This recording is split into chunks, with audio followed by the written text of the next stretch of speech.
गुजारे हैं आप सोच भी नहीं सकते। जिस तकलीफ से मेरा पूरा खानदान गुजरा है उसका आप अंदाज़ा भी नहीं लगा सकते।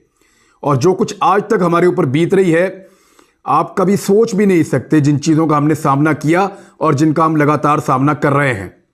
लेकिन मैं आपके सामने बैठा हूं, मैं जानता हूं मैं पहले जैसा कभी नहीं हो सकता, मैं वैसा कभी नहीं हो सकता जैसा मैं था। लेकिन मैं कोई कमज़ोरी कभी शो करना ही नहीं चाहता। मेरी एक बड़ी कमज़ोरी है कि मैं अपनी कमज़ोरी नहीं बताता हूं। लेकिन आपको मैं ये बताऊं कि मैंने कीमत चुकाई है, मेरे घर वालों ने कीमत चुकाई है, बदस्तूर चुका रहे हैं। लेकिन मैं मायूस तो नहीं हूं, बिल्कुल नहीं। मायूसी किस बात की?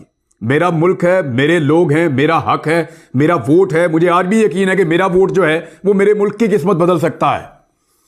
इसी यकीन के साथ निकलूंगा, मैं वोट डालने जाऊंगा कि आप सारे भी निकलेंगे और आप सारे भी वोट डालेंगे। अगर आप सारे निकले